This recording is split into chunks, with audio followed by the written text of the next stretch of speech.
Hello guys, मैं विनय कुमार आपका विनय में स्वागत करता हूं। आज हम लोग प्रश्न पेपर नंबर अच्छा है जो कि आपका भाग 1 है जिसमें आपका दर्शन शास्त्र है। तो आज हम लोग दर्शन शास्त्र का एक टॉपिक है जिसका नाम है कौटिल्य का सप्तांश सिद्धांत, उसके बारे में आज अध्ययन करेंगे। ठीक है, आपके मुख्य परीक्षा में डायरेक्टली पूछा जा सकता है कि आपका कौटिल्य का सप्तांश सिद्धांत क्या है, इसके बारे में वर्णन कीजिए। ठीक है, तो ये आपसे डायरेक्टली पूछा जा सकता है, तो इसको आप लोग ध्यान दीजिएगा। तो चलिए स्टार्ट करते हैं आज का टॉपिक। ठीक है, तो सबसे पहले कौटिल्य के सप्तांश सिद्धांत को जानने से पहले हम लोग कौटिल्य के बारे में जान लेते हैं कि आखिर में कौटिल्य कौन थे।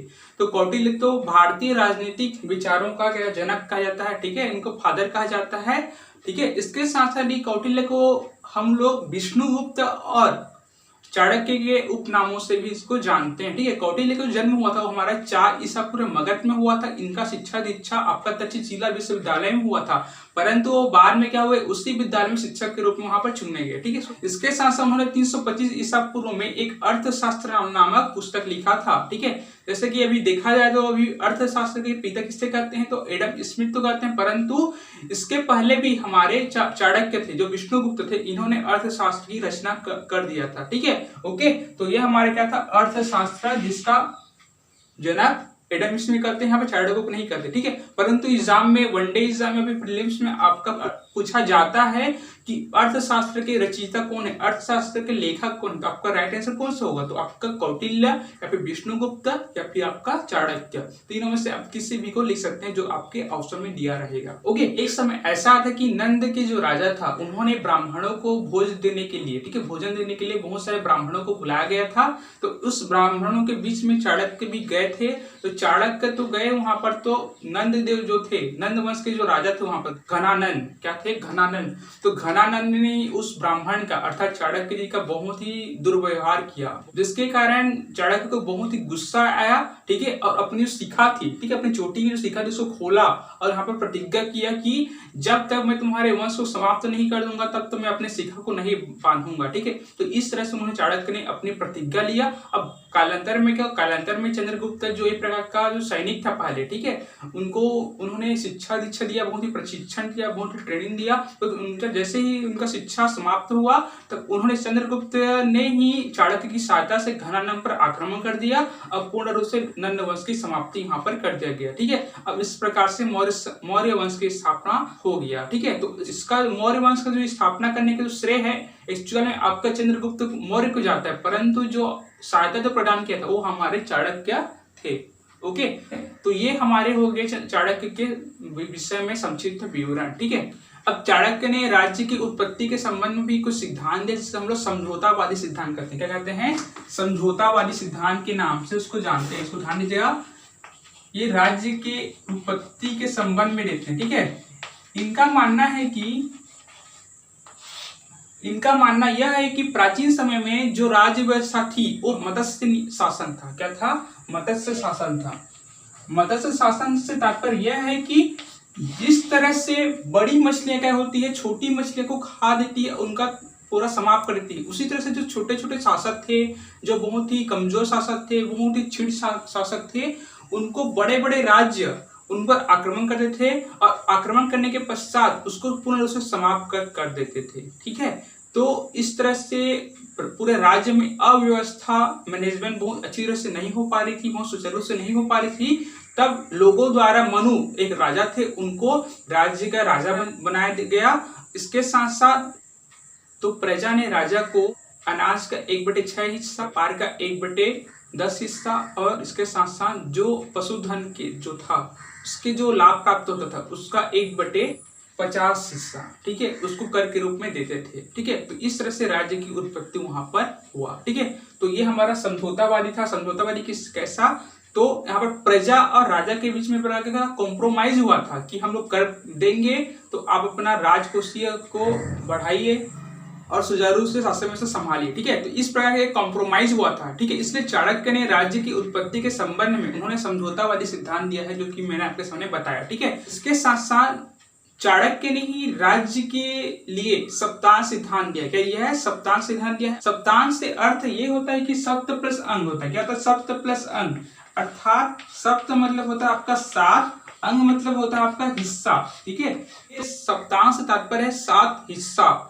तो उन्होंने शरीर के 7 अंगों का राज्यों से तुलना किया है, राज्य के विभिन्न विभिन्न भागों, ठीक है, उसकी तुलना शरीर के हिस्सों से किया गया है। यही हमारा सप्तांश सिद्धांत है। ठीक है, सप्तांश सिद्धांत के अंतर्गत ही चाणक्य ने बहुत सारे अंग बताए हैं राज्यों की, जो आपका कौन कौन से, तो राजा या स्वामी हो गया, अमात्य हो गया, जनपद हो गया, कोषागार हो गया, मित्र हो गया, ठीक है, आपका कोष हो गया, अब दंड या फिर सेना हो गया। ये हमारा सातों क्या है, आपके राज्य के अंग चाणक्य ने माना है। ठीक है, अब हम देखते हैं कि आखिर में चाणक्य का सप्तांश सिद्धांत क्या बोलता है। और वर्तमान के दृष्टिकोण से देखा जाए तो वर्तमान में आधुनिक जो राज्य हैं, आधुनिक राज्यों में आपको 4 जो अंग है, ठीक है, ये आपके सप्तांश सिद्धांत से मिलते जुलते आपको दिखाई देगी। ठीक है, तो ये आपके जो आधुनिक राज्यों की जो अंग है, जो व्यवस्था जो चल रही है, ठीक है, उस सप्तांश सिद्धांत के 4 अंगों से मिलती जुलती आपको दिखाई देगी। ठीक है, चलिए देखते हैं कि आखिर में सप्तांश सिद्धांत क्या है। ठीक है, तो यहाँ बोला है कि सबसे पहले राजा या फिर स्वामी, तो कौटिल्य ने जो हमारा जो चाणक्य ने है, ठीक है, तो चाणक्य ने राजा को एक शक्ति का केंद्र माना है। ठीक है, सभी शासन व्यवस्था राजा पर ही निहित होगी। इसके साथ साथ राजा को यह भी बोला गया है कि राजा सिर्फ अपने हितों को त्याग कर वो सिर्फ अपना संपूर्ण जीवन अपना मतलब जनता के प्रति ही न्याय व्यवस्था हो और जनता के हित के बारे में सोचे। इस तरह से उन्होंने राजा के बारे में बोला गया है। और राजा को यही बोला है कि राजा को एक बहुत ही महावीर होना चाहिए, है ना, उनको युद्धों से आक्रमण करने की नीति उनको एक समझ होनी चाहिए। इसके साथ साथ दूरदर्शिता होनी चाहिए। दूरदर्शिता मतलब कि आगे हम लोग कुछ ऐसा कदम उठाएंगे जिससे कि उसका आगे का परिणाम क्या होगा उसको उस तरह से दूरदर्शी होना चाहिए। इसके साथ साथ उनकी जो मानसिकता है वो बहुत ही व्यापक होना चाहिए और हमेशा जनता कल्याण के बारे में सोचना चाहिए। इस तरह से यहाँ पर चाणक्य ने उनको कहा है। इसके साथ साथ राजा के पूरा दिनचर्या को उन्होंने पहरों के रूप में बांटा है। तो चाणक्य ने ही राजा के दिन को 8 पहर के रूप में बांटा है और रात को भी 8 पहरों के रूप में बांटा है। ठीक है, तो इस तरह से हमारा राजा का कार्य प्रशासन चाणक्य द्वारा बांटा गया, जो कि मैंने आपको बताया। ठीक है, अब हम देखते हैं कि अमात्य और मंत्री, अमात्य और मंत्री की जो तुलना की शरीर के ये आंख से किया है। किससे तुलना किया गया है? आंख से तुलना किया गया है। इसका मतलब है कि जिस तरह से आंख क्या होता है, एक ही गाड़ी के 2 पहिए होते हैं। ठीक है, उसी तरह से जो राज्य का जो अमात्य और राजा होता है, एक ही गाड़ी के 2 पहिए होते हैं। ठीक है, मतलब कि यदि किसी भी अमात्य का मेन काम क्या होता है, अमात्य का मेन काम यही होता है कि वो राजा को किसी अपना विचार प्रकट करे और अपना जो भी शासकीय जो व्यवस्था है उसमें उसको मदद कर सके, सहायता प्रदान कर सके। तो चाणक्य ने अमात्य के संदर्भ में यही बोला है कि उसको भी एक युद्ध कला में कौशल होना चाहिए, उसको दूरदर्शिता होनी चाहिए, इसके साथ साथ उसको बुद्धिमान होना चाहिए, है ना, और वो राजा का स्वामी भक्त होना चाहिए। मतलब राजा के अनुसार ही वो काम करना चाहिए कि कभी ऐसा बिल्कुल ना हो कि वो मंत्री जो है राजा पर वो बहुत ही अधिकार जमाए और उसका शासन व्यवस्था समाप्त कर अपना खुद राजा बन जाए। ठीक है, तो वो प्रकार का तो कौटिल्य ने यह बोला है कि अमात्य या मंत्री को स्वामी भक्त होना चाहिए। अर्थात ये स्वामी भक्त, जिस प्रकार से भक्त जो होता है वो हमेशा स्वामी की सेवा करता है, उसकी मदद करता है, उसके हितों के बारे में सोचता है। उसी तरह से अमात्य को भी राजा के हितों के बारे में सोचना चाहिए, उसका सेवा करना चाहिए और उसको राजकीय शासकीय जो कार्य होते हैं उसमें उसको सलाह देने का काम करना चाहिए। ठीक है, तो इस तरह से कौटिल्य ने अमात्य के बारे में कहा है और उसकी तुलना आंख से किया है। ठीक है, अब देखते हैं हम जनपद के बारे में। तो जनपद के बारे में तो कौटिल्य ने इसको शरीर के पैर से संज्ञा लिया है। किससे संज्ञा लिया है? शरीर के पैर से संज्ञा लिया है।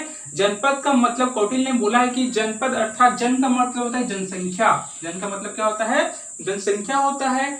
और जनपद के अंतर्गत ही कौटिल्य ने जनसंख्या के साथ साथ उनको भूमि को भी शामिल किया है। जनपद के अंतर्गत भूमि और जनसंख्या दोनों को ही समाहित किया है। उनका मानना है कि यदि भूमि अच्छा रहेंगे तो जनसंख्या भी अच्छा रहेगा। अर्थात यदि भूमि का उपजाऊपन रहेगा तो भूमि उपजाऊपन होने के कारण जो भी प्रजा जो होंगे वो कृषि कार्य करेंगे और कृषि कार्य करेंगे तो जितने भी जनसंख्या है वो क्या होंगे, वो अपने रोजगार का एक प्रकार साधन बनेगा। ठीक है, इसके साथ साथ उनको अन्न की भरपाई भी हो पाएगी, भंडार मिलेगा। ठीक है, और राजस्व व्यवस्था जो कर की जो प्रणाली है वो भी सुचारू रूप से चल पाएगा, जिससे कि जो व्यक्ति होंगे वो बेरोजगार नहीं होंगे, उनको रोजगार की प्राप्ति होगी, अर्थात उनको आय का सृजन होगा। आय का सृजन होगा तो वो राजा को उचित मात्रा में जो कोई भी कर निर्धारित किया गया है उस पर वो कर राजा को प्रदान करेंगे, जिससे कि आपका राज व्यवस्था अच्छी तरह से चल सके। ठीक है, तो जनपद के मामले में इनको यह बोला गया है। ठीक है, इसके साथ साथ कौटिल्य ने बोला है कि 10 गांवों के समूह में, ठीक है, 10 गांवों के समूह में यहाँ पर एक संग्रहण, इसके साथ 200 गांवों के समूह में आपका सार्वत्रिक, और 400 गांवों के समूह में आपका द्रोणमुख, और आपका 800 गांवों के समूह में स्थानीय नामक अधिकारियों की नियुक्ति करना चाहिए, जिससे कि वो अपनी जो समूह जो बांटा गया है उस पर वो निगरानी रख सकें और जो भी कार्रवाई करना है, ठीक है, और उचित मात्रा में वो सबकी देखभाल कर सकें और प्रजा को सुख संपत्ति प्रदान कर सकें, ठीक है।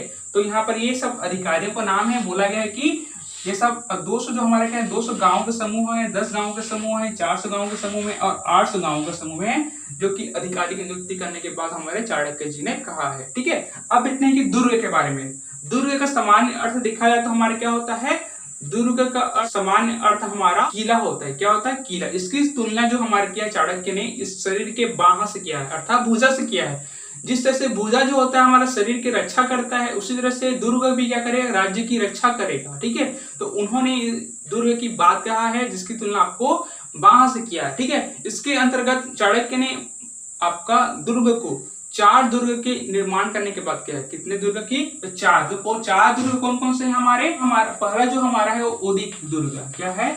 ओदिक दुर्ग। ओदिक दुर्ग में क्या होगा कि जितना भी पानी जो स्थान है, तो पानी के चारों ओर किले का निर्माण करना, ठीक है। पर्वत हो गया, अर्थात पर्वत के चारों ओर किले का निर्माण करना। धानवन हो गया, अर्थात मरुस्थल के बीच में किले का निर्माण करना। इसके साथ साथ लास्ट है आपका वन किला, अर्थात जंगलों के चारों ओर किले का निर्माण करना, ठीक है। इस तरह से चाणक्य ने दुर्ग के विषय में 4 प्रकार के किले बनाने की बात यहाँ पर कही गई, जो कि आपके सामने यह है, ठीक है। ओदिक मतलब चारों किला बनाना, पार्वत मतलब पर्वत के नाम से स्पष्ट है, धानवन मतलब आपको मरुस्थल के चारों ओर किला बनाना, और वन मतलब आपका जंगल से चारों ओर किला बनाना, ठीक है। तो इस प्रकार 4 आपके किले की बात कही गई है, जिसको आपको याद रखना जरूरी है, ठीक है। चलिए अगला देखते हैं हम लोग कोष। तो चाणक्य ने जो कोष की तुलना किया गया, ये किससे किया गया है? तो ये हमारे मुख से किया गया, मतलब मुंह से किया गया है, ठीक है। जिस तरह से यदि मुंह ही रहे तो हम भोजन नहीं चबा पाएंगे, यदि भोजन नहीं चबा पाएंगे तो हमारा जो शारीरिक जो अंग होंगे वो पूर्ण से काम नहीं कर पाएंगे, ठीक है।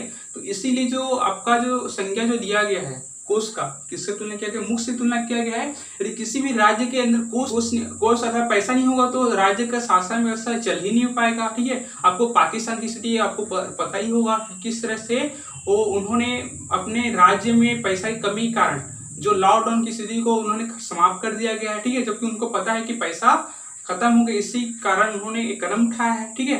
तो अब ये दोनों तरह से यहाँ पर जूझ रहे हैं, ठीक है। उस तरह से हम बोल सकते हैं कि राज्य के लिए एक बहुत ही आवश्यक चीज है वो हमारा कोष है। कोष के बिना राज्य का विकास असंभव है, ठीक है। कोष से बहुत चीज हो सकता है ना। कोष से ही हमारा राज्य का विकास हो सकता है, कोष के ही जरूरत पड़ने पर आपदा का सामना किया जा सकता है। चाणक्य ने यही बोला है कि हम जो कोष जो होता है, राज्य का जो कोष होना चाहिए वो सोना चांदी सभी से लबलब भरा होना चाहिए, ताकि किसी प्रकार का आपदा आता है, प्राकृतिक आपदा आता है, जैसे आपको भूकंप हो गया, बाढ़ हो गया, इस सब प्राकृतिक आपदा के समय ये हमारे काम आ सके, है ना, और लोगों को कुछ अच्छा सुविधा प्रदान कर सके, ठीक है। इसके साथ चाणक्य ने यही बोला है कि इस कोष के माध्यम से जनता का भरण पोषण वाला भी काम होता है, ठीक है। इससे जो सेना जो होते हैं ये भी बहुत ही शक्तिशाली बनाया जा सकता है, ठीक है। जैसे कि वर्तमान में पैसे की वजह से ही हमारे जो वायु सेना हो गया, थल सेना हो गया, जल सेना हो गया, ठीक है, ये सब पैसे की वजह से ही जितने सारे हमारे विमान आ रहा है, युद्धपोत आ रहा है, ठीक है, आपको बहुत सारा हेलीकॉप्टर आ रहा है, सुखोई 30,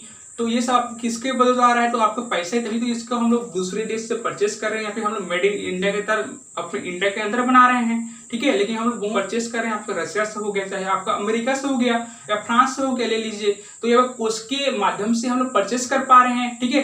तो ये भी अच्छा हमारे पास कोष होगा तो हम लोग सेना को भी अच्छा मजबूत बना सकते हैं, जिससे कि हमारे राज्य का सुरक्षा भली भांति रूप से हो सके। ओके, चाणक्य ने कोष के अंतर्गत ही प्रजा को अनाज से जो भी लाभ होगा उसका 1/6 भाग उसको कर के रूप में देना पड़ेगा, और व्यापार से जो भी लाभ होगा उसको 1/10 भाग कर के रूप में देना पड़ेगा। इसके साथ साथ पशुधन अर्थात पशुपालन के अंतर्गत या उससे जो भी लाभ प्राप्त होगा उसको बिक्री करने पर, ठीक है, तो उसका 1/50 भाग लाभ का उसको कर के रूप में देना पड़ेगा। इसको यदि हम लोग परसेंटेज की वाइज से देखेंगे तो अनाज का आपका लगभग 16% कर के रूप में देना पड़ता था, और व्यापार का आपका 10% और इसी तरह से पशुधन का आपका 2% कर के रूप में राजा को देना था।